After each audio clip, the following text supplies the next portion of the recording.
Ladies and gentlemen, welcome back to Art of MMA. I'm your host, Mike Ginn. Joined as always, I'm talking about Glory Vet, professional kickboxer, the mechanic, Brandon Catino. Brandon, how are you, buddy? Doing well, man. Happy Austin 316 Day. Now, just before the show, we were just talking about that, and you stole my headline. But yes, if you're a fan of this show and you don't know what 316 Day is, go ahead and just turn this damn thing off now because both Brandon and I are fans. Happy 316 Day. Also, real quick plug, as always, Fighters First. He's got the Art of MMA logo tee. Head over to artofmma.com/shop. Promo code is on bottom. Promo code is on top. We'll be thinking about what to do, but you'll see it when the show airs, obviously. Now, Brandon, we've been kind of getting away from it. You mentioned it pre-show. We've been last week just dragged way too long talking about the pay-per-view. So this week, we're going to get back to some news stories. We're going to get right into it. This week in MMA, it's got quite a bit going on. We'll talk about the PFL card coming up with Verdum and Kayla Harrison. We'll talk about UFC 261 that was just announced. We'll talk about the pound for pound rankings. But first, we mentioned it last week. We didn't have all the details. We have a little bit more details, but everything's still vague. Dan Hardy's situation keeps kind of unraveling as it goes. Nobody's really saying much, but me personally, I know I was sucked into a couple of the things that were online that were fake. The Twitter account that allegedly came from Herb Dean's wife was fake. So that wasn't her putting Dan Hardy on blast. If she did, she hasn't said it publicly. As far as I know, she doesn't even have social media, not that I've seen. Herb Dean obviously hasn't said anything as well. So as far as Dan Hardy's situation, he put out a statement. I'll put the link in the show notes. But basically, he's apologizing for his silence on the situation. He said it was a verbal disagreement between him and a member of the UFC staff. It was forthright, but not aggressive, and it was specific to work. It all happened after the UFC 258 event with Holloway and Cater. He basically goes on to say that he was basically let go by the UFC, not BT Sport. BT Sport still wants to work with him, and UFC is open to reconciliation later, which Dan Hardy's obviously open to. Do you have any extra thoughts on that situation or anything else you've heard that hasn't been put in that statement? Yeah. I mean, I knew something was up when I think it's usually John Goodman and him are usually on inside the octagon. But then all of a sudden, as you saw Laura Sanko was in the spot. So that was a little bit odd. And of course, Dan Hardy wasn't sick or anything because he wasn't putting anything out. And then he finally came out with this statement. Yeah, at first I had thought maybe it could have been his situation with Herb Dean, but then you see though that it happened after the Cater fight, so that kind of takes that out. You don't really know who was on staff with the UFC. And I will point out real quick, you mentioned Laura Sanko. She went out of her way to say it was not her. Yeah, her and Dan Hardy are very good terms. It was not her. So yeah. So that's what I'm saying. So a lot of people think that it was a female, but then I think he had replied back in the story saying it was 100% a female. Yeah. So we don't know. Yeah. So because I remember him saying oh, if it was it doesn't matter if it was male or female, So I mean, hey man, he apologized for what he did. Like I said, we don't know how big it was. He's making it seem like it really wasn't as big of a deal as people are saying it, or should I say a big of a blowout as people trying to make it seem. So I said last week I thought it was more of a lines of him being on kind of probation after the Herb Dean thing, and it was just one extra thing that the UFC just didn't want the headache at the time. I can speak to my own personal experience. There's been situations in my working career where sometimes you do something, whether it's out of passion, out of anger, or just in your day-to-day, the way you do your job, that rubs somebody the wrong way. And sometimes you spend a while blaming the other person. In this case, it doesn't seem like Dan Hardy's blaming the other person, but I also think he doesn't actually know what he did wrong because he's looked for evidence. It hasn't really come out. The UFC showed him something. I guess it didn't really explain why he got let go. But sometimes you have to take your own responsibility and realize it's not how you perceive things. It's how the person you offended perceives things. And sometimes you got to take yourself out of the picture and out of the box and look at it from an outsider's point of view. And then sometimes you get the truth. I'm sure there's more in this situation that will come out, but as of now, that's all we really know on the Dan Hardy situation. I always enjoyed his commentary, so I do hope he is back soon. As far as the next story goes, it's kind of a non-story, but it's also kind of interesting, right? So the new pound-for-pound rankings on the UFC came out. Aljo is now 15. The notable name missing out of those pound-for-pound rankings is Conor McGregor. Obviously, Conor's got a huge fan base. Everybody noticed the moment he was out of it. Now, Conor's only won one fight in the last several years against, obviously Cowboy last year. So it makes sense for Conor not to be in the pound-for-pound rankings. He's only won one fight in the last 3 or 4 years. Was he a former double champ? Absolutely. Was he dominant? Absolutely. But that was a while ago, and these pound-for-pound rankings are up to date. It's not like we still have Mighty Mouse in the pound-for-pound rankings for what he did, all those years in the UFC, right? So This isn't an all-time pound-for-pound. It's current. But, Brandon, I'm going to ask you this. Does Aljo deserve to be in the pound-for-pound rankings if he didn't win a fight decisively? He won, but by DQ. That's not really the kind of thing that stands out as like, oh, this guy has to be in the pound-for-pound rankings. What do you think?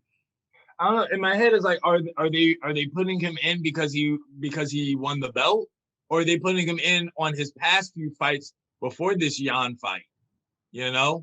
So that's what I'm thinking. I'm thinking that maybe it's just you just look around, you just see, well, Conor's not really active. Aljamain was active last year. He did have his fights in, so that's why Aljamain got put in. But I mean, yeah, you're right. It kind of is weird to. It's just weird timing. Yeah, exactly. Like that's what it is. It's kind of just weird. This is like, I mean, I'm sure Usman would prefer that. Hey, if he came off a real W where he, finished the fight at least. But hey, man, like you said, man, it's UFC rankings. They always do something different. Yeah, and it's weird because not only is he now number 15, which if before this fight had happened, I don't think anybody would have argued, right? They were like, oh, he's got a nice little run going. You could argue maybe him, Covington, somebody like Glover. There's a bunch of people you could kind of consider in that spot. Ngannou is one above him, actually. I take it back. Derek Lewis, another guy.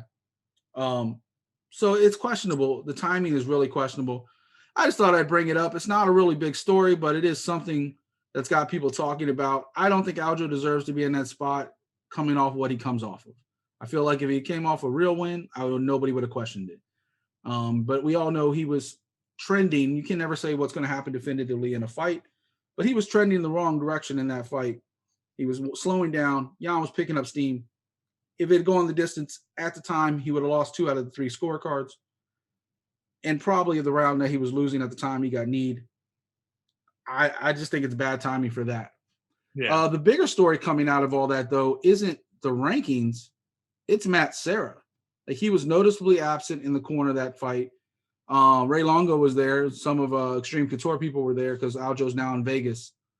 And now Serra, he's always been one of those people who wears his emotions on his sleeve. Whether things change a few months from now, who knows?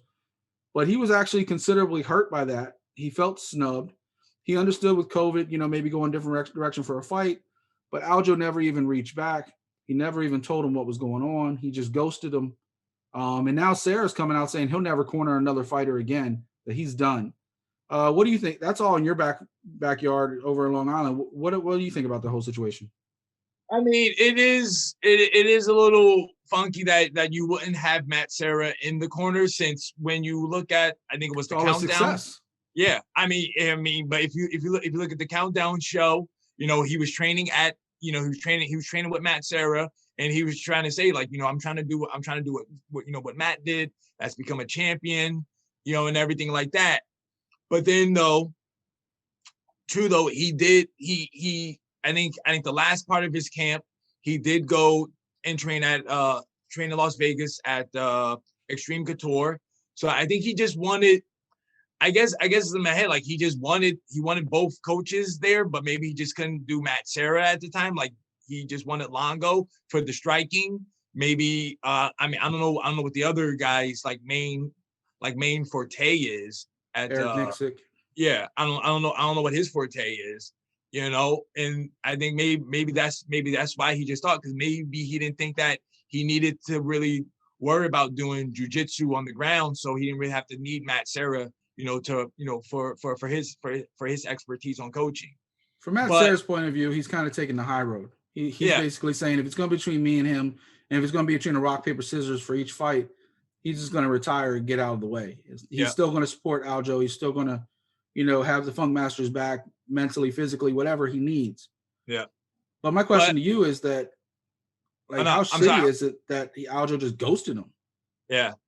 I mean, like I said, I don't know the whole details or anything like that, but from what I was gonna say is that I just know Matt Serra, I think, just put out a video of him like kind of talking about it because I think he was trying to say like, oh, I don't want Aljamain to get any hate, but he was then just saying that really he's not going to be cornering fighters because I think he has a lot of stuff going on at home with family.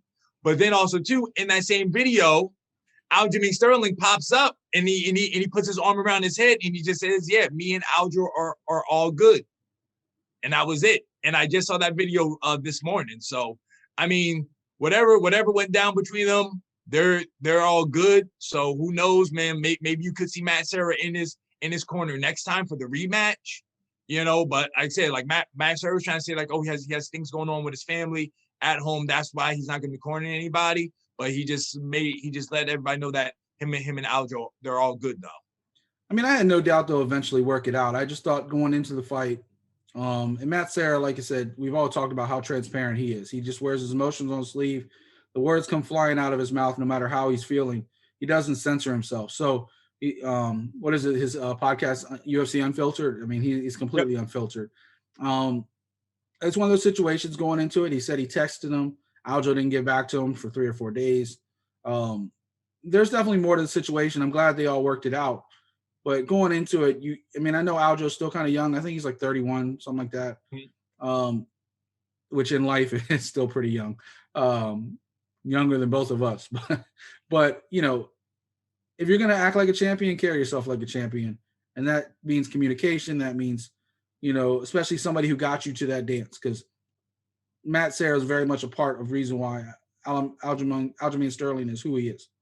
So that's my opinion on that one. Very interesting situation. Glad it worked out, but it's still something that probably should have never had to happen. We talked last week a little bit about Dominic Cruz and the Hans Molenkamp situation. Since then, Dominic's come out and said he's talked to the higher-ups of Monster Energy. But Michael Bisping went hellfire and brimstone on Hans. He came out. Some other fighters jumped in it as well. The only person really defending Monster right now is Dana for obvious reasons. Yep. But Michael Bisping down on his luck. Hans calls him. I'm going to paraphrase a little bit on this story. You can actually go, if you want to put the links in the show notes. I found it off of Mixed Martial Arts, the MMA Underground. But on a podcast, Michael Bisping basically said, Hans calls him one day, says, hey, are we friends? Mike's like, no, we're associates. We're business associates. I like you, but I've never had dinner with you. You've never met my family. Like, we're associates. For whatever reason, Hans took that personally. Didn't sponsor Michael Bisping when he was down on his luck, broke, whatever the case is. Monster was nowhere to be found because Hans basically, in a restaurant term, 86'd him, cut him, all because he didn't say they were friends.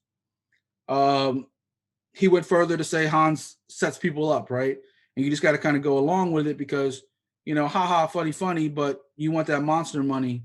You want that sponsorship, especially, Brandon, this more than most. When you're on the regional scene, you can have whoever sponsor you.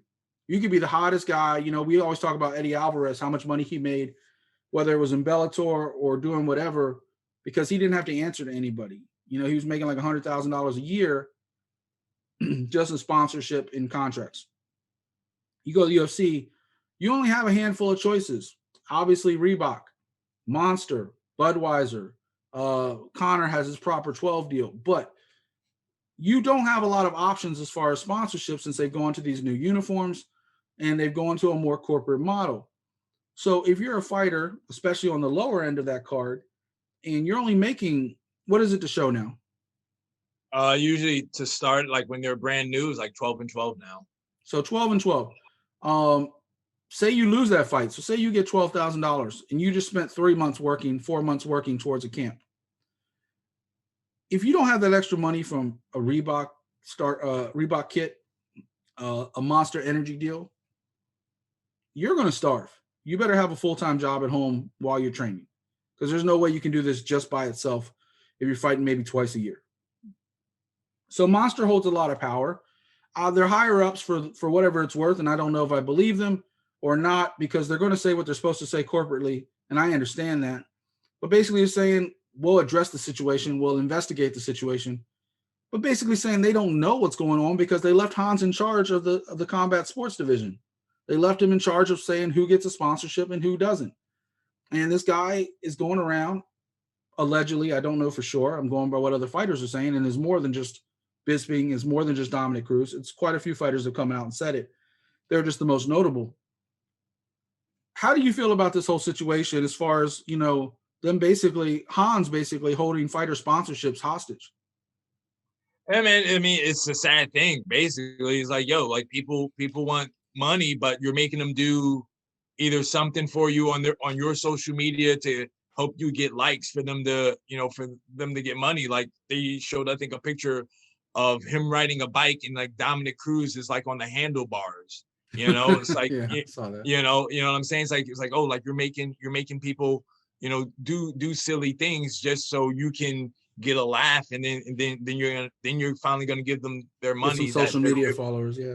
Yeah, like even I think this past week, I want to say Angela Hill, she came out as well and kind of dropped Monster as well. She took one of the bottles off, and then she was about to kick the other bottle off, and she's like, I think she saw in the corner of her eye, like one of the UFC people be like, no. And so she's like, haha, okay, I'll put it over here. But she's also one of Dominic Cruz's friends, so. Yep, teammate, hanging out at the Lions gym. So, but I mean, hey, I don't blame Dominic Cruz for coming. It's one of those things where it's like, man, was that really like the right place to bring it up? But I mean, I guess more people they need to know the story. It's because maybe this way, like say people maybe like say, Dominic Cruz will say something, and then you got Michael Bisping now saying something. So then now maybe other fighters they will step up and say something as well. And then that way, that really will make Monster change their ways. Maybe this guy will be out and they'll bring somebody else new in. Yeah, and hopefully that somebody else new will come and sponsor this show. But I will say this, and this is my only fear, and I've noticed this not just in this situation. I noticed this in the workplace. I've noticed this in life. The older veterans, Bisping's retired. Cruz is on, his not farewell tour, but the twilight of his career, just having fun, right? They don't have anything to lose. Like Dominic Cruz didn't need to call out somebody after his win. He called out Hans Molenkamp because at this point he's just having fun, right? Bisping has nothing to lose. He's a commentator now. These fighters that are worried about their UFC contract, Angela Hill excluded, because Angela, just a badass who's, people want to sponsor her anyway. But these people that don't have leverage, I guess is the right way to put it, they're not going to say nothing. Your up-and-coming fighter that's making $12,000 to show isn't going to say anything bad about Monster or Hans Molenkamp because they're begging for that extra money. So my feeling is that, when something goes wrong somewhere and you're the only one that speaks up, and the other people, even though they know it's wrong, just kind of keep their mouth shut because they don't want to go get thrown under the bus too. Mm-hmm. That's how I feel about this situation. I feel like it's a situation that needs to be addressed. The higher ups aren't going to do anything because the money's flowing good. And the people that are being affected by it don't want to say anything because they don't want to lose whatever opportunity they have to get that little piece of the pie. So I feel like that's a bad situation that hopefully will get addressed sooner rather than later. We have a new segment that's going to be coming up starting next week. I'm still looking for a name for it. But basically, we spent quite a bit of time talking about upcoming fight cards, fight changes, especially fight changes in this whole era that we're going in with the pandemic and COVID and everything like that. So we're going to come up with a specific segment, but it would definitely be part of our bookmarks that you see on the bottom the table of contents that you see in the description, both on the website and on YouTube, to kind of like give you a chance to skip ahead if that's what you want, and you want to ignore all these gems that Brandon and I are dropping on a daily basis. The only way they can get those gems, Brandon, is by, what is it? Liking, subscribe. And subscribing. Yep. Yeah. Liking and subscribing. And leaving a comment. And you follow Brandon, hashtag TuneUp Crew. You follow me. We leave all those links in there for you so we can comment. But to stop getting sidetracked, we do got some fights to talk about, Brandon. We said we were going to talk about it. We said last week, we'll talk about it this week. PFL finally announced their May 6th card. We had so much to talk about last week. We didn't get a chance to go talk about it. UFC veteran Fabricio Verdum's making his debut, his heavyweight debut in their tournament. Kayla Harrison is making her season debut. Quite a few exciting fights on this card, actually, that people I don't even think really even know about. Real quick, the main event, Fabricio Verdum versus Renan Ferreira, Kayla Harrison versus Mariana Moraes, Issei versus Moel, and Fabian versus Laura Sanchez. And then some other names you may know on the undercard, including Usman versus Sales and UFC veteran Justin Willis. Brandon, what fights on that card are really kind of standing out for you? Man, you already know where I'm going. It's on the prelims. You know me. I always got to show love to the ladies. I'm going with Cindy Dandonis fight. I'm shocked she's fighting Caitlin Young. Yeah, Caitlin Young. Like I was shocked when I saw that matchup. Like I knew Caitlin Young was going to be in the tournament because I think she was a late addition, but I just didn't think that they were going to match those two up right off the bat. It's basically a classic striker versus grappler match. Big fan of both ladies, but I'm going to be rooting for Cindy that night. It's just but that really is the number one fight that I'm looking for that night. And then after that, I'm looking for the heavyweight fight of Usman, his brother, because like I said, I usually saw him at Titan FC, when he's on the regional stage. So I'm kind of looking to see what he does in the PFL. Those really are the two main fights. And of course, Fabricio, Kayla Harrison. We all know those two, but like you said, you're looking for fights that people probably aren't looking at. I'll throw two more out there for you. You're talking about the ladies on the undercard.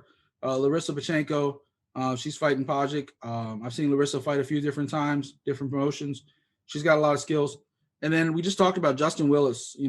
Heavy hands, can put you to sleep. He's had some ups and downs in his career. He puts it together. He could be a dangerous threat as well. I wouldn't even be surprised to see Fabricio lose in the first round. Yeah. Like people don't know much about Renan Ferreira, and obvious reasons. He's never really been on the grand stage, but Fabricio was trending downward towards the end of his UFC run. He's definitely age is starting to catch up to him. Can he win? Probably, but don't be surprised if Fabricio loses to one of these younger fighters. He's the big name in that new PFL heavyweight division, but I wouldn't be surprised if he loses. Anything else you want to talk about before we move on from that card? The only thing I was gonna say, man, those are heavyweights, but hey, I wouldn't be surprised if maybe you get some late additions since JDS, Overeem were free. Maybe one of those guys could join the party. Maybe as like a standby extra. Yeah, I mean, there's still time to, I think, maybe add people. I want to say, because I think the heavyweights still have a couple of empty spots. I think. I mean, I could be wrong. It's possible. They obviously don't have a problem bringing in older fighters, so they brought in Verdum. But I think Overeem is hitting at retirement. I don't really know. He seems like the Anderson Silva type to me that you'd have to basically drag him out. JDS, I really could see retiring, but I don't think he will. I think he'll probably go win a couple more fights at some. I think he's only 37, so I'm sure he might. But he's definitely taken some major damage. True, he has. He's been in some wars, especially those early Cain Velasquez wars. Like you're talking about bloodbaths, and their body can only take so much. He's an old 37. Yeah. But they're both fun to watch, and hopefully I like to see those fighters kind of at least go out on their own merits, right? Feed them somebody that they can beat, let them go retire on top. That's how I'd like to see that. Big news this week, UFC 261. No, we're not skipping 260. We'll talk about that in depth next week. But the big news, Brandon, not just that they signed Usman versus Masvidal too, not just that there's 3 title fights on that card.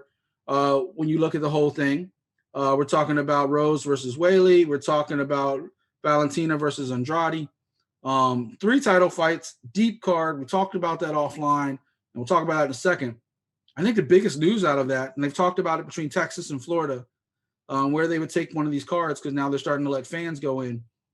Jacksonville, Florida, April 24th. 24th. Full audience. First United States card for UFC anyway, with a crowd. XFC, I think, had some in Atlanta when that fight that Bradley was supposed to be on. First UFC card with fans in America. They had the Abu Dhabi card. This is the first one in America that's going to have fans, and it's the rematch versus Usman versus Masvidal. What do you think about all that? So first off, I want to go with the full capacity. I mean, I don't know why people like. To me, I don't know what Dana waited for so long, because to me, Florida was like open like last year. To me, see, so somebody who lives here. Yes, yeah, you're right. Within restrictions to counties. Okay. So like you just saw a bunch of spring breakers get arrested in Miami because Miami-Dade is a lot more strict as far as their beach access goes with COVID and spacing and distance. Hillsborough County, where I live in the Tampa area, similar, not quite as with like beaches and stuff like that, because I just got stuck in major traffic jams forgetting that spring break was starting, and I was like, shit. But businesses, masks, restaurants, spacing and masks and so on and so forth, depending where you are. Jacksonville's been a little bit more loose. We've seen AEW running all those shows out of Daly's place with limited fans. The governor has obviously been pushing for things to open wide up, and he's been leaving the responsibility on the businesses. So it's up to the business, it's up to the person if they want to mask up, if they want to space, social distance is the word I was looking for, phrase I was looking for. So as far as that goes, Jacksonville has been kind of open, but they've been open with restrictions. So as far as I know, by April, a lot of people talk April 1st as being like the magical date. They just finally started letting fans here. And it's funny that you went to a Devils game this weekend. They just finally started letting people in back into Amalie Arena downtown here in Tampa, which has the Lightning, the Stanley Cup winning defending champion, Tampa Bay Lightning, and also hosting right now the Toronto Raptors. I wish they had done it last week. I could have went and seen my Bulls play, but that game got canceled anyway because of COVID. But that said, they've been doing it with social distancing, kind of like you went to that Devils game. I saw a picture you posted, and everybody, they still had the cardboard cutouts. They still had people spaced away.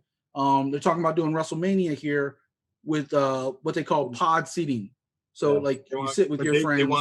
They want 45,000 fans each night. But spaced as best they can. So with restrictions, I don't know what Jacksonville's going to do. Yeah. They say they're going to drop the restrictions and let them go. But I think that has to do with vaccination. I think that has to do with a number of things that happen between now and a month and a half. But that's as far as Florida goes. Go ahead and continue. I'm sorry, I didn't mean to cut you off.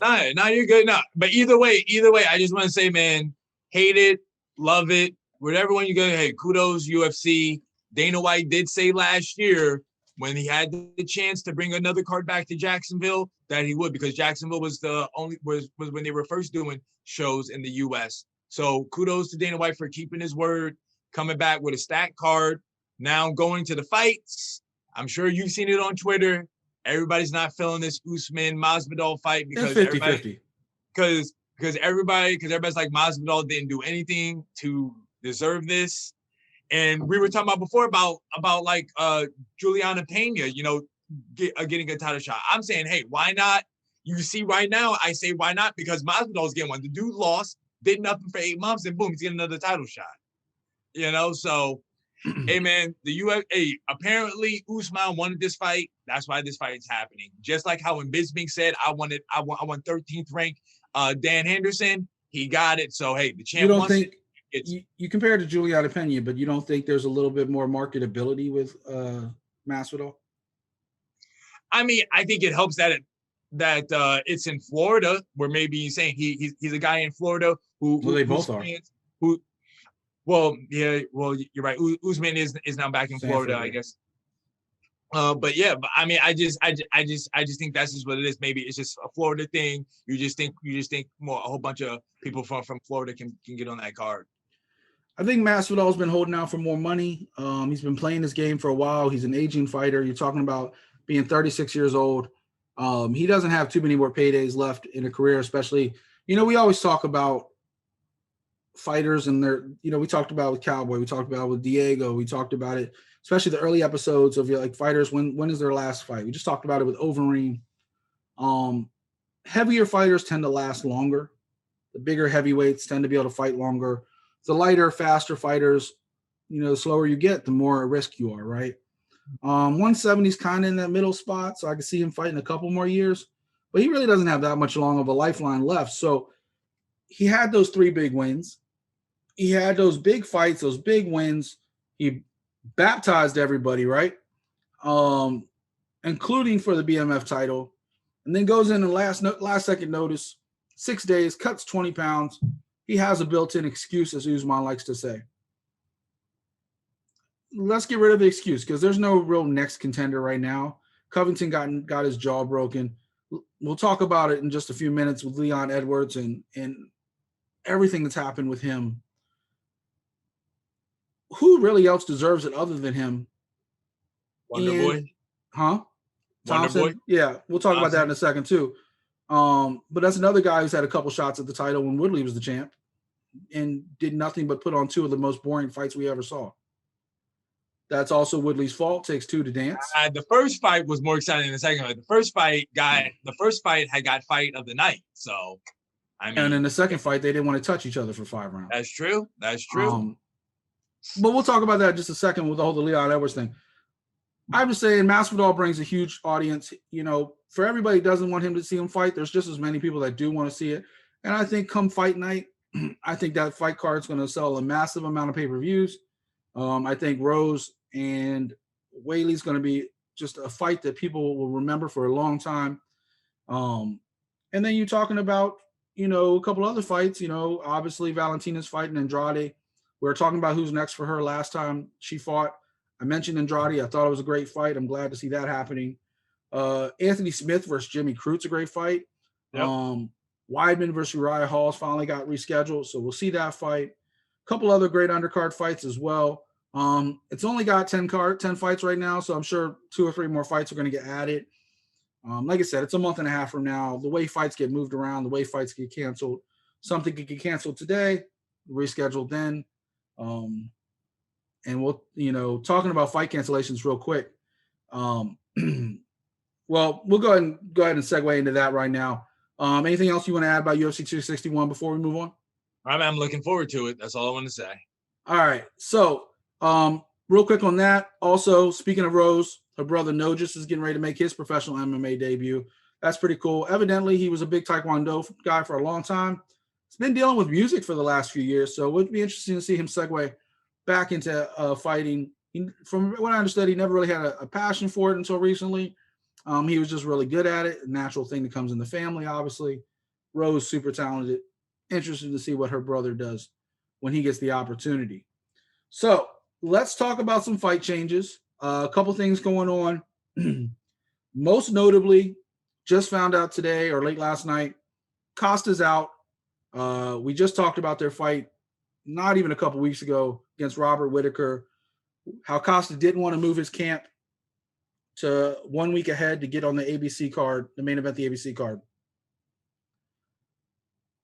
I've never seen a guy's stock fall faster with only 1 loss on his record, being to a champion, than Paulo Costa.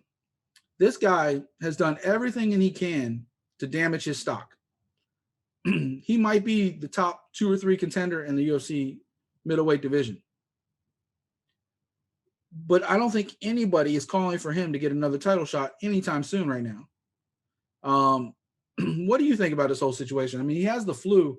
He has it now. The fight is still over a month away. There's plenty of time for him to get healthy and get back on track, or at least push it back a couple weeks. They're talking about now pushing it all the way back to May. Mm-hmm. my question is two things. One, do you think it's only the flu, or maybe he has something like COVID or something like that and he doesn't want to say it? Or, and the second question is, what do you think of his stock right now? I mean, I'll tell you this, he's not helping himself right now. I mean, especially when he keeps coming up with the excuses about trying to say that he was drinking wine. So basically trying to say he was a drunk guy when he fought Adesanya. That's just dumb, dude. Just let it be. So now, of course, people are busting on him now since he's saying that he's sick, and he can't fight. They're basically now trying to say that, oh, this dude must have drank a whole barrel of wine now, but busting on him that way. I mean, I don't know if he's trying to get himself out of the fight, and maybe now he's trying to pull a Masvidal where he's just like, yo, where he's just gonna be like, yo, I'm just gonna maybe sit around, wait, and just see if I can maybe get into another fight somehow. If I just keep egging on Adesanya, just like how Masvidal was doing to Usman, then Usman finally said, you know what, fine, man, I'll fight you again.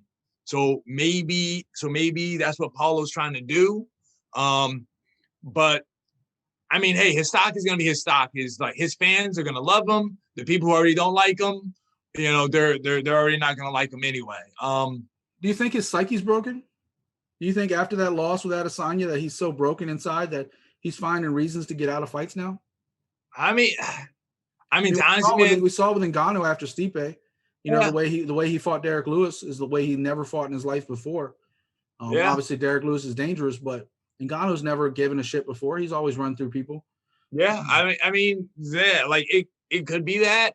I don't know. I mean, maybe it's one of those things where maybe now he just doesn't want to fight Whitaker. Maybe he would fight anybody else but Whitaker right now. Maybe he just knows Whitaker's a dangerous guy. Almost thinks he's scared. Yeah, I mean, he could be. Trying to say all these things. I mean, that said, he might legitimately have a really bad situation medically. We don't know. I almost wonder, like I just mentioned, like maybe it's COVID and he just doesn't want to say it because there's so much that comes along with that baggage.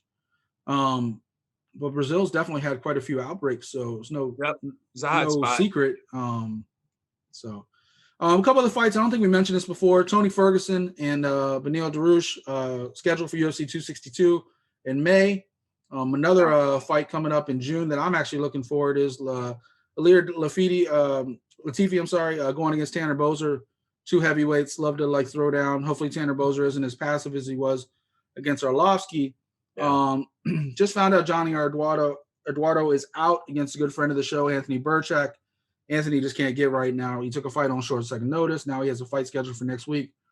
And now he has no opponent or he's going to be bounced from that card. So we'll see what happens with that. Hakeem Dawodu is going to be fighting Evloev in June. Carlos Felipe and Jake Collier are going to be going at it at UFC 263 in June as well. So definitely some cool things coming up. Chris Daukaus, his other brother, Kyle Daukaus, the famous Daukaus brothers. He's going to be fighting Khizriev at April 10th.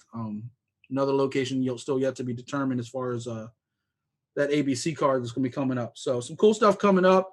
Like I said, we're going to be focusing a little bit more on these upcoming fights. Everybody does the results. Everybody does this, and we are too. We're going to break down these fights right now real quick for you guys. But we do want to focus on the fighters. We want to focus on the news coming up. Give you something a little bit different than you see on every other show.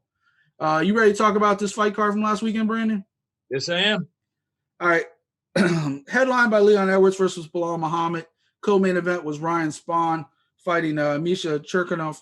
A couple other great cards. I called out the Dan Each fight. Brandon called out the Angela Hill fight. We're going to talk about a couple other fights too before we get on with everything else. But go ahead. Let's start with your fight. Angela Hill, Ashley Yoder, 3 rounds. All Angela, basically. Ashley had a couple moments, but it was all Angela. She tried to finish her a couple times. Ashley kind of slipped out of the way. As Angela, or one of the reporters, I think, asked Angela if Ashley's underwater training helped her get out of that situation with Angela going for the kill. Break down that fight for us.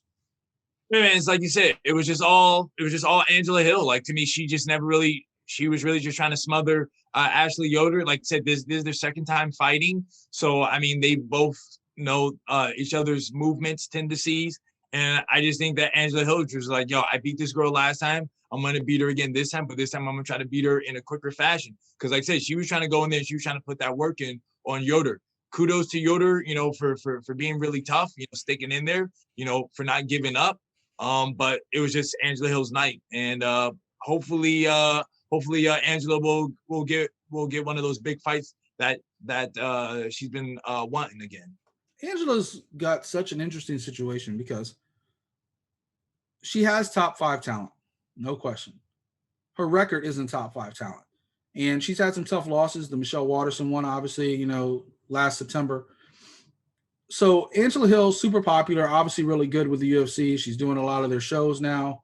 She's got her own podcast with Karen Bryant they're doing. Shout out to, what is it called? What Had Happened? I've watched a couple episodes. I think it's pretty entertaining. But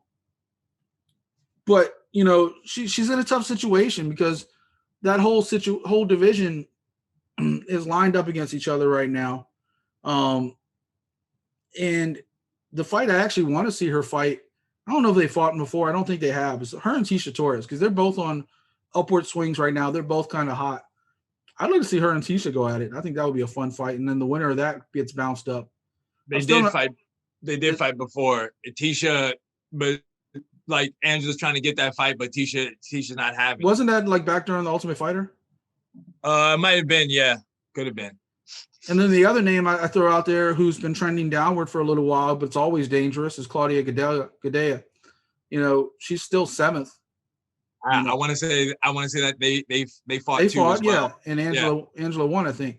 No, I think or Claudia got the split decision or something like that. Yeah, and that's another name, like another good rematch that that Angela has to overcome some of these demons to get up in that top 5. And she wants the Cadella fight because she always goes back and she just says, yeah, she thinks she won that fight. Yeah, because she always say, look at my face, look at your face. Because Cadella, she did get pieced up, but I just think that's just how Claudia's kind of body is, where it's like, she'll get touched and she'll bruise. And then you got names like Marina Rodriguez, who's looking for a top 5 fight. Nina's coming off a long layoff with the baby and everything. So we don't know what's going to happen with that. Carla's in the top 5. So a lot of these top 5 girls are waiting for title shots. They're not looking to fight somebody who's ranked 12th, no matter how talented she is. So I think that's a tough situation for Angela, and I'd like to see her fight any of those girls. I think this is going to be a fun fight. Yeah, I know. Even if her and Waterson ran it back, I think that would be a fun fight. Yeah, I want to say that Esparza does have a match coming up. I just can't remember exactly when. So I mean, she's off the table. But I mean, the fight though that I really do want to see out of all the ones you mentioned, like I do want to see her and Tisha Torres run it back. But especially with them both hot right now. Yep. So that's one thing. We'll talk about real quick. Eric Anders and Darren Stewart had a very controversial finish. We come off a week earlier. We're talking about Aljo and Jan, and we just talked about a DQ. And not Angela actually just missed almost getting DQ'd. She threw one and held back at the last second. She almost got hit with an illegal or threw an illegal shot. Eric Anders not once but twice threw it. He missed the first time. The second time he threw it. And here's where I'm going to get in trouble with the fans at home. I think it should not have been stopped. Las Vegas has instant replay rules. We've seen it with boxing. I don't think we've seen it yet with the UFC. They can go to the replay. Brandon, I'm going to ask you this. I asked you off camera. I'm going to ask you this on camera. What is the rule when someone does not make direct contact? Because the replay showed, DC obviously said it, Daniel Cormier said it, it was blocked. It hit his arm and his hand into his head. So when you knee a downed opponent and it hits another part of the body and doesn't directly hit the head, is it still an illegal shot? Now, see, this is where I might be wrong because I don't know, because I missed that part with DC. I don't know if maybe it could have been partially blocked, or maybe he did hit his hand and he did hit his head as well. Because that's what I want to say. I want to say that he did hit his head, but he might have also hit his hand as well. So it could have been partially blocked. I froze it. You can pull up the picture online. If you look at the replay on ESPN Plus, it clearly shows he never actually ever made contact with the face and the head. He hit the hand and arm into the head. It was very close because he had it against his head. He was one in that kind of guard where he was protecting himself. There was never actually any physical contact, but does that matter? I wouldn't say yeah. Like, I mean, he's still a downed opponent, and your intent, I guess, was throwing that knee at their head. So, you know, that's so how the rule is based on intent. That's why they're saying why he didn't get suspended. I mean, why it was no contest instead of DQ. Yeah, because it wasn't, I guess, illegally, like it wasn't an intentional knee, but it wasn't illegally. Like, it's not like, I guess he knew he was down, because like Herb Dean never said anything because they're trying to say it was a bang bang play. But like, because then also I think Mark Ratner had said something as well. But my thing too was really like he got up and he was okay he was saying yes to continue, but the doctor said no. So I mean, he was wobbly though. The doctor was like, I don't want to, like, he was backing up. The doctor was like, I don't want to make a decision. But then Herb asked him, and he was like, and like ran out the cage. He like shook his head real fast. He's like, no, and he ran out the cage. Yeah. So I mean, hey man, you know, your job is to protect the fighters, and that's what the doctor did. But yeah, it is one of those things where, you know, like, because like, you know, Bisping and DC were like, oh well, like, what's the difference? But I think the thing was just that Herb Dean didn't really say, hey, he's a downed opponent. You know, like, it's one thing, but like Jan knew he was down and he threw the knee, while Anders, I think, didn't really know. Maybe he thought that Stewart was getting back up. Maybe you know better than I, but how is Jan's English? Does he know that Mark Smith said he was down? Exactly. That's another thing that I go back to with. I want to say he does know some English, but I don't know how good his English really is. I'm pretty sure all his interviews are translated. Yeah, but he has, but I have heard him speak English though. Like, I don't know, it's one of those things where like he listens to it and it gets translated to him, and then he responds back in English sometimes. But yeah, you know, just kind of not full understanding, but some. Real quick, Charles Jourdain kept his winning streak going. Shout out to Jin Yufrey. She got back on the winning trail. Couple other close fights. Courtney Casey and JJ Aldridge went to a split decision. I'm not gonna argue the decision. I think Aldridge did win just enough. The biggest split decision question is really Nicolau and Cape. I actually thought Cape won that fight. What do you think? It was a close one, and I can see why the judges did give it to. I see both ways, but I think like I see it too. Like my thing was that I think Cobb came in strong at the end of that last round, and to me too, he looked like I want to say that he rocked Nicholas because I want to say he popped him and he kind of like stumbled back, you know. So that's why I would have gave it to Cape as well, but.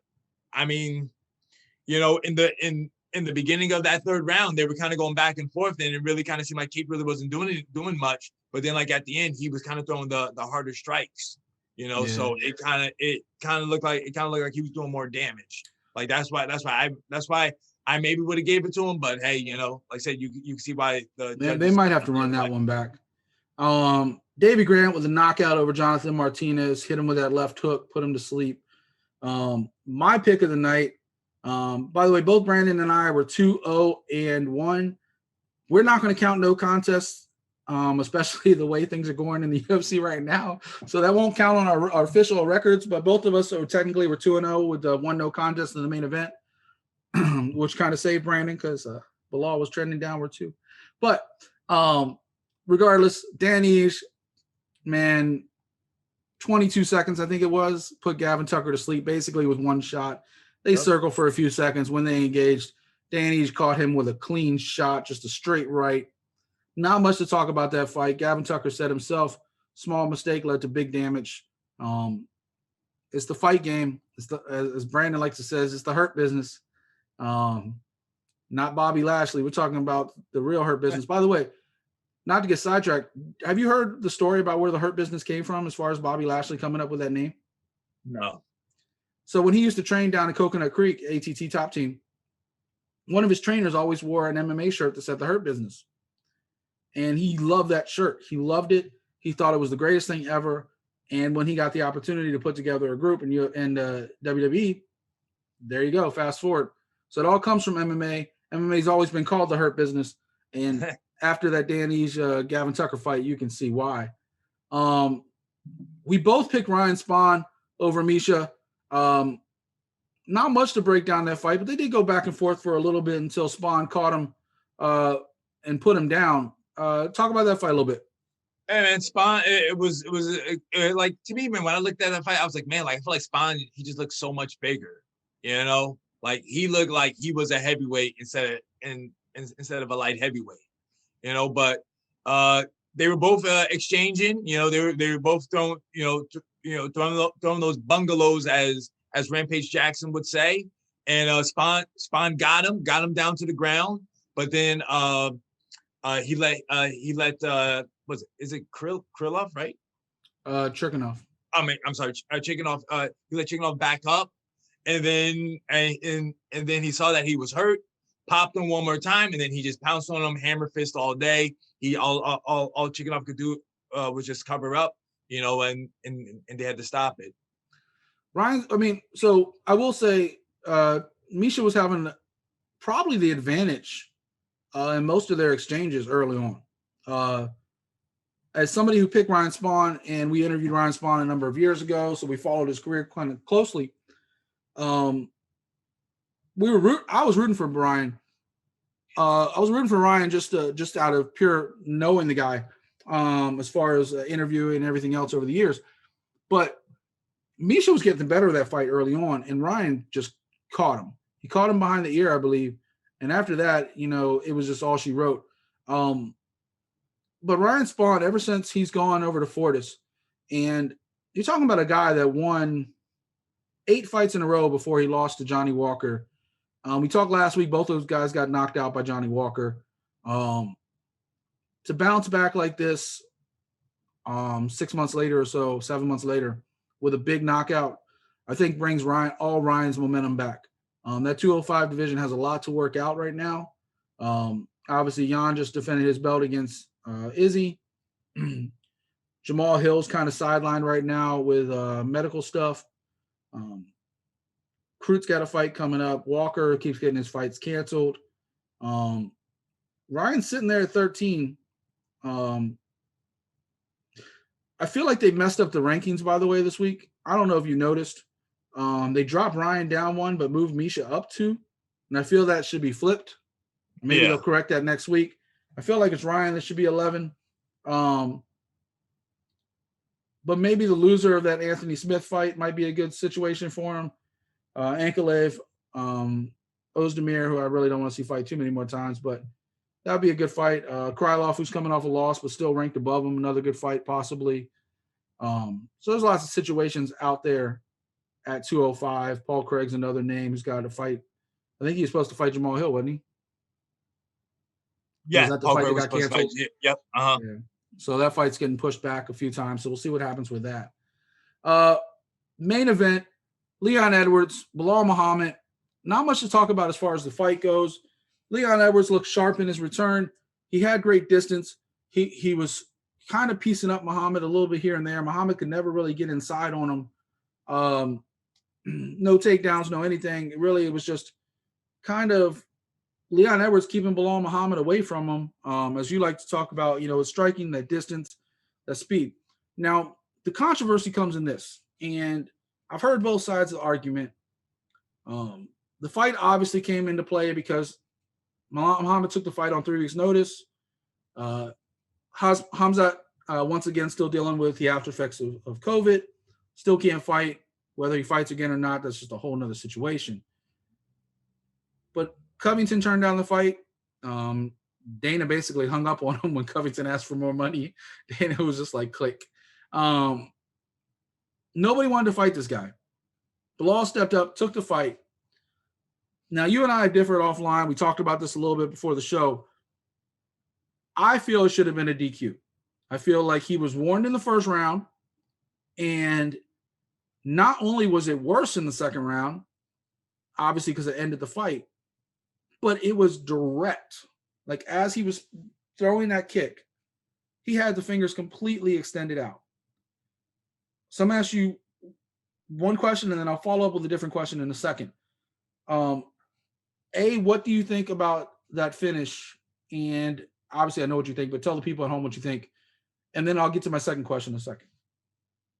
I mean, like I said, I didn't think that it would be a DQ because, like I said, yes, he did get warned, but usually if it's another foul, you get the warning, then they lose a point, but you don't get disqualified, for an eye poke unless it's excessive. That was only his second eye poke, so That was pretty excessive. I mean, but it was one of the things where I think it's just one of the things where, like, he just reached his hand out to kind of like distract. I don't think he meant to like intentionally meant to like poke him in the eye so he can throw that body kick, So that's my thought on the whole eye poke situation. So my other question is, there's been a lot of talk afterwards about the gloves, and I don't think there's a way to fix that, because if you make it so they can't say they have their fingers curled or take away completely, then you take away grappling in MMA, which is a huge part.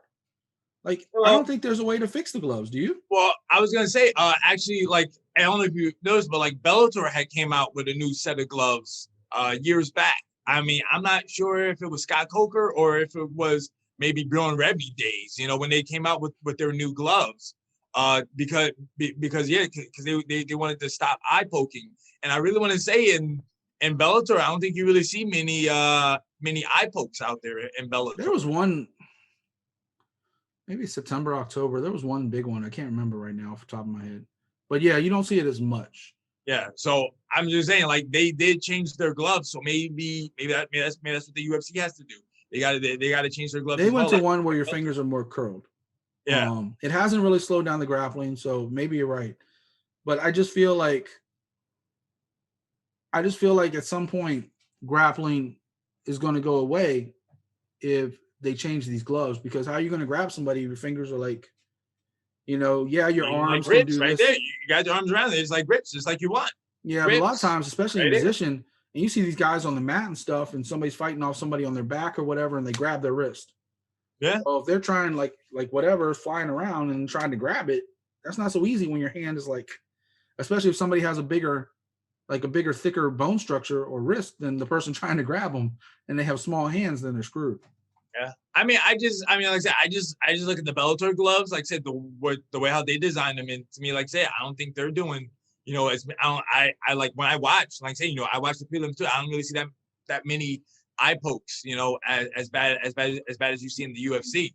So that's all. To me, they're doing something. Like I said, maybe it doesn't take as many eye pokes away, but it definitely decreases it by a lot. So let's talk about this fight real quick. Let's talk about what's next. Muhammad wants to run it back. Edwards doesn't seem to give it any interest in running that back.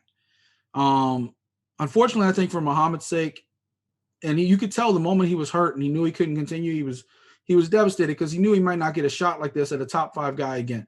That's all I could think he was crying for, was because he knew this opportunity just got taken away from him. That said, we talk about all the time, there's levels to this. For as good as Muhammad is, I think Leon Edwards was a level above him. I think he was beating him to every shot. I think the size difference, like Edwards is a tall, lanky guy, and Muhammad couldn't get inside that range. Like Muhammad's like 5'8", 5'9", Edwards is like 6'2", and that reach, like I said, even to the finish, he didn't have to stick his hand out for the fingers. He could have kept a fist up and kicked him, and it would have had the same effect. And I think that kick actually to his ribs actually was just as dangerous as the eye poke, honestly. But they happen simultaneously, and that's what happens.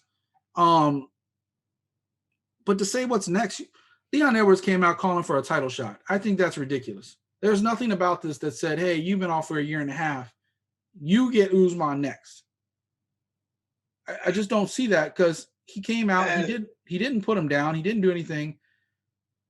And Thompson made a point online about saying he deserves a title shot more than Edwards, and I don't think he's wrong.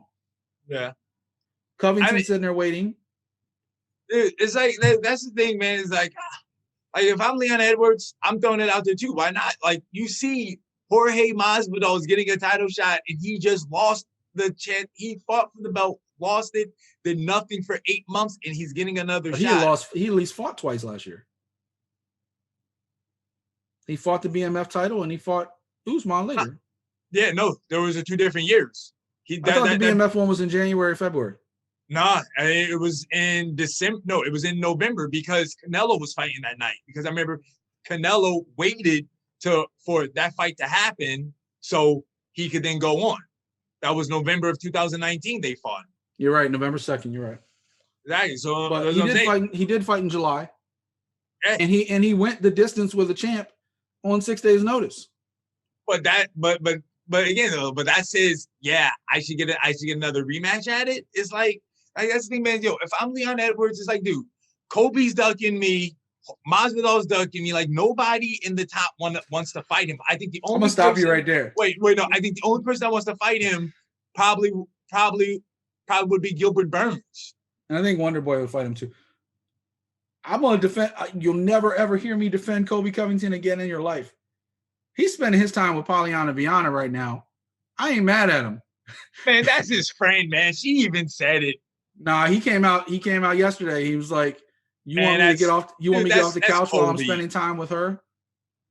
I wouldn't be mad at him. I'm a married man now. I can't talk like that. But I wouldn't be mad at him either. And because that's a bad chick. That's a bad chick. I ain't mad at him for that one. I think Leon Edwards versus Wonder Boy makes a lot of sense, especially since he's not going to get the fight that he wanted either. Everybody wants to seem to fight Masvidal because they know it's money. Right now, this is a fight game. You say it all the time. You fight for money. This isn't fighting for free, and that's the biggest money payday right now because he brings the most marketability. He talks the shit. He walks the walk. Up until he fought Usman, he had baptized 3 straight people. So it is what it is. You ready to make some picks and get out of here? Yes. Anything else you want to talk about real quick on that card? Well, man, just another thing. Speaking of Jinu Frey, where was she training at? Fortis MMA. She did 10 weeks in Texas at Fortis MMA. So I mean, yeah. So I mean, Fortis MMA, man, they're doing some things out there. A lot of things have changed. You talked about, 5 years ago, everybody was like Jackson MMA, right? Jackson Wink. Yep. Like that was the place. You had Hurricane and Dan Henderson, all those guys out in San Diego. You had the American Top Team. And the Black Zillions were starting up at the time, which is now Sanford MMA. Yep. But now it's Sanford, it's Fortis, and those are the 2 big dogs going toe-to-toe. Obviously, Ray Longo and Matt Serra over in Long Island MMA got their thing going. Extreme Couture ain't going anywhere. But still got AKA as well. AKA, you have all the names like still there. ATT, obviously, Masvidal, Covington, all those guys, they kind of had a fracture, but that's where they all came from. And I think Masvidal is still with AT&T. One thing that makes Usman doubly different real quick before we move on and make these picks, he's still going to be working with Trevor Whitman. Yep. He's doing his thing at Sanford. He's back home. But he's going to be working with Trevor Whitman as well. And that's the one thing he didn't have against Masvidal first time. Everybody knew Masvidal was more dangerous on his feet, and that's why he kind of smothered him. He did the foot stomps. He did the shoulder strikes. He tried to take Masvidal down. And everybody knows Masvidal has great takedown defense, always has.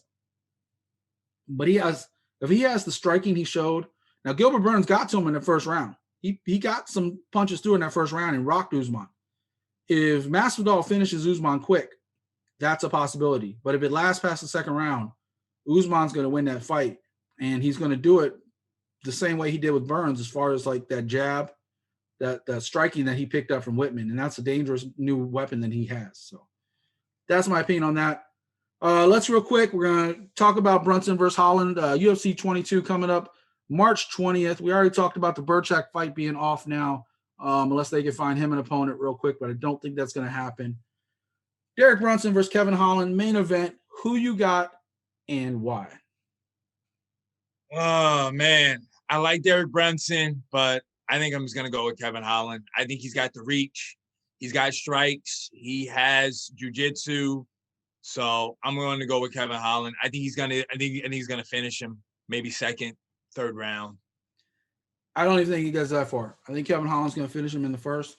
I like Derek Brunson. He's been on somewhat of a winning streak lately. He had a couple fights canceled last year, a couple things delayed, finally got the win. But it's no different than, you're going back to Strikeforce days with him, Jacare, some of these guys, Kevin Holland is a younger, hungrier, faster fighter. And if this was 5-10 years ago, I'd be like, all right, that Derek Brunson could mess with Kevin Holland. But Kevin Holland showed me something in that Jacare fight that I hadn't seen. And Kevin Holland had a very bad up and down 2019, but 2020 was his year. And you look at his Tapology page, the only loss he had was a grappling loss. But Kevin Holland's been walking the walk, and he's been talking the talk. I think Kevin Holland's going to win that fight, and I don't even think he's going to get out of the first round. That's my opinion on that one. Co-main event, Gregor Gillespie, Brad Riddell. Who you got? I got to stay local. I'm going with Gillespie. I think he's going to bounce back from his fight with Kevin Lee. From that brutal knockout. So I think he's going to get back to business, get his wrestling on, and take care of business. I didn't realize before I looked at this fight how much of a winning streak like Brad Riddell's been on. I don't know how Gregor's going to come back after that knockout loss. He was on a tremendous streak himself. That was his first loss. Brad Riddell's only loss comes all the way back in 2017 or 2018. So he's on a 6-fight win streak himself. Just to be different, I think that fight can go either way, but to be different from you, I'm going to take Brad Riddell in that one. Real quick, pick a fight, and I'll let you get out of here. All right, man. I had so many options on this. I was going to go with the third fight with my man Dontel Mays, but I'm going to go in the prelims, go with the ladies, of course, and I'm going to go with my girl Juliana Stolaminko. I think that's how I say it. No, that's your girl. How come you can't say her long ass name? That's what I'm going to go with. Stoliarenko. Yeah, Stoliarenko. That's what I'm gonna go with. Versus Avila. Yep. I think she's gonna take it. It's gonna be a good fight regardless, but I just think she's going to take it.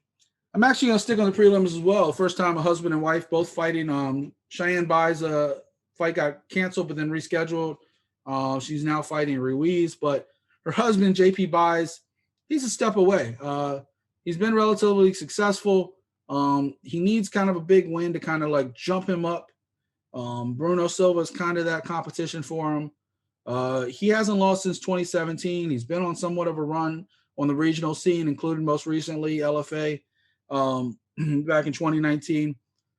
Went on the Contender Series, got the guillotine against Jacob Silva. Now he's fighting another Silva, Bruno Silva. I really want to see what JP Baez can do on the main stage. He's been doing really well on the regional scene. So JP Baez, that's my pick for the night. Anything else you want to talk about on that card before I get out of here, or anything else you want to talk about?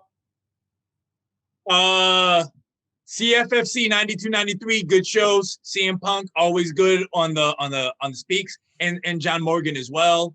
And we did forget to mention, actually, glad you brought that up. They did have the two cards we mentioned last week. I didn't forget to mention them during the results. Real quick, Nakuda, new flyweight champion. He took the belt from Chulio. Kakara Manov beat Lin for the vacant bantamweight title. That was on CFFC 92.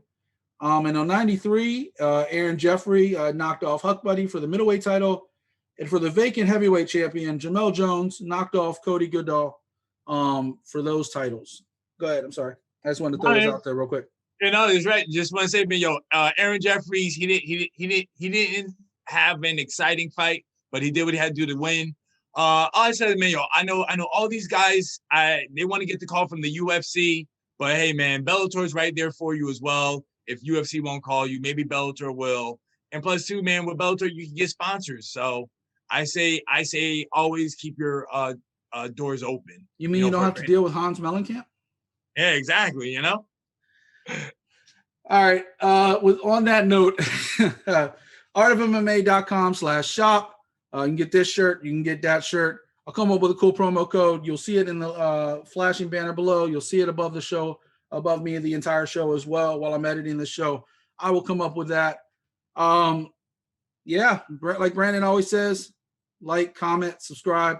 Always, as always, comments are most important to us more than anything. It lets us know you're watching. Anybody can watch something for a couple seconds and we'll get some views.